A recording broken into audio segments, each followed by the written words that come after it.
Good evening, student. Yesterday we have started the chapter The Growth of Nationalism.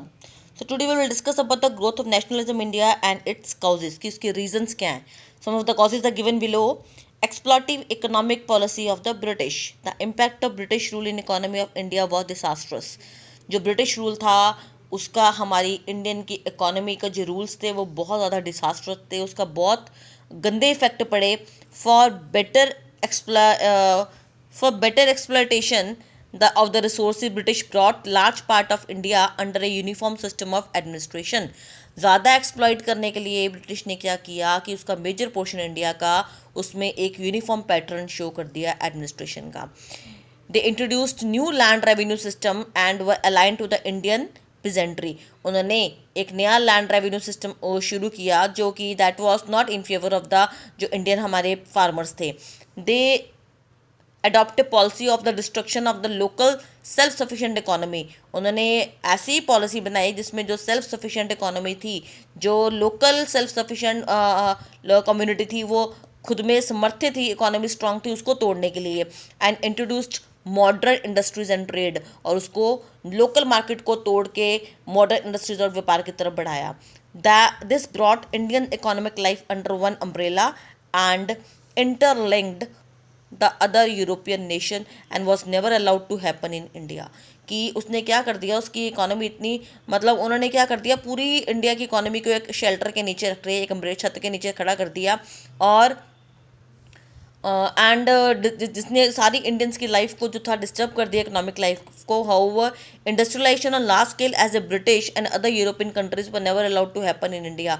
और large scale production करना शुरू किया, और destruction of the traditional handicraft and lack of modern industries unless owned by the British led to wide spread unemployment and increase the pressure on the agriculture. Agriculture के ऊपर pressure कर दिया कि ये वाली क्रॉप्स जो है आपने प्रोड्यूस करनी है, जो हैंडीक्राफ्ट थे उसका कम कर दिया, और मतलब ज़्यादा जो चीपर रेट पे बाहर से रॉ मटेरियल मंगवाना और फिर उसको बेचना, जिसकी वजह से इकोनॉमी जो थी पूरी शटर होगी. Second, the effect on agriculture. Tax and local revenue were to be paid by the peasants वर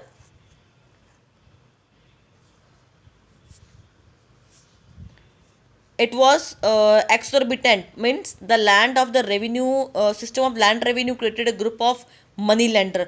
जो लैंड रेवेन्यू लगाया गया था उसने क्या खड़े कर दिए, मनी लेंडर, शाहूकार, who oppress the poor peasants by lending to them at the high rate. जो ज़्यादा ब्याज की दर के ऊपर उनको पैसे देते थे. The poor cultivator could not repay those high interest and ultimately submitted to those the money lenders. उनके पास इतना पैसा नहीं होता था तो उनकी सारी ज़मीनें भी जो थी वो जब्त हो जाती थी. During the British rule, there was a major shift from the growth of food grains to the cultivation of the cash crop. Food crop से कैश क्रॉप की तरफ, क्योंकि उसमें पैसा ज़्यादा बनता था, उसकी तरफ कन्वर्ट किया ब्रिटिश गवर्नमेंट ने. The commercialization of agriculture had severely affected the rural economy, जिसने रूरल इकोनॉमी को बहुत ज़्यादा इफेक्ट किया. Indian agriculture received a major setback, जिसकी वजह से बहुत ज़्यादा उसको धक्का लगा. Effect on handicraft industry. The traditional handicraft industry also received a setback. इसको क्यों इफेक्ट हुआ? The British totally destroyed the Indian industry. Modern industries ला के इंडियन इंडस्ट्री को टोटली खत्म कर दिया. हैवी ड्यूटीज, चुंगियाँ लगानी शुरू कर दी ऑन गुड्स जो कि इंग्लैंड से लाई जाती थी. ठीक है ना, imported in India from the in England from the India.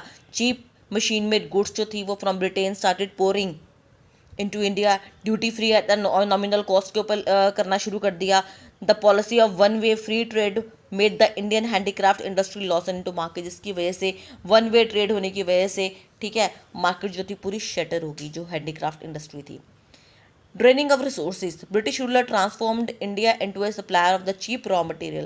क्योंकि रॉ मटेरियल मिलता था उनको, वही वाली जो कैश क्रॉप के बारे में ऑलरेडी हमने बात की है, वो रॉ मटेरियल वाली गुड्स प्रोड्यूस करने के लिए बोला आता था, और वो चीप रेट पे ली जाती थी in order to provide for the textile mills in England. Cheap rate पे इंग्लैंड में भेजा जाता था raw material. The most important of them were the cotton mills. जैसे कि लैंचशायर में कॉटन मिल्स थी, वो उसके ऊपर जोर दिया गया.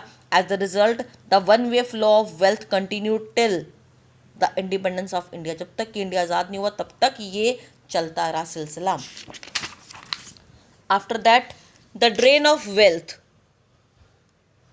as called by Dada Bhai Naoroji in his masterpiece Poverty and human British rule in India was the cause of poverty in India. ये एक बेसिक था कि जो धन था वो कुछ लोगों के हाथ में कंसंट्रेट रह गया हो गया था, जो कि दादा भाई नौरोजी ने भी इसके बारे में बोला था, और ये हमारी पॉवर्टी का एक बेसिक रीज़न था।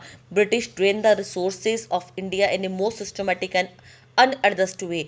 अपना हित देखते हुए बड़े ही अनएडजस्ट वे से उन्होंने रिसोर्सेज को ड्रेन किया। The drain of wealth gave a deadly blow to the economy of India and obstruct economic progress. इसने क्या कर दिया, बहुत एक डेड ब्लो दिया, हमारी इकोनॉमी पूरी शटर होगी। There were several processes by which the Britain enrich itself. इससे उसने अपने आप को तो बढ़ा लिया और इंडिया को नीचे कर दिया। Purchases were made in Britain, they could have been made in India. बनाया जाता था इंडिया में, लेकिन परचेज कहाँ से होगा, ब्रिटेन में। India has to bear the burden of supporting a huge army to keep itself under the subjection.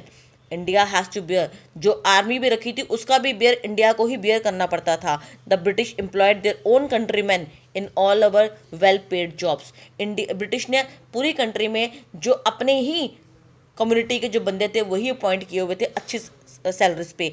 Economic policy of British promoted the British economy at the expense of the Indian economy. जितनी भी economic policy बनती थी वो भी हमारी India के खर्चे के ऊपर ही बनती थी। Effect on the middle class. Middle class in India consists of people who received modern education and became interested in the government services.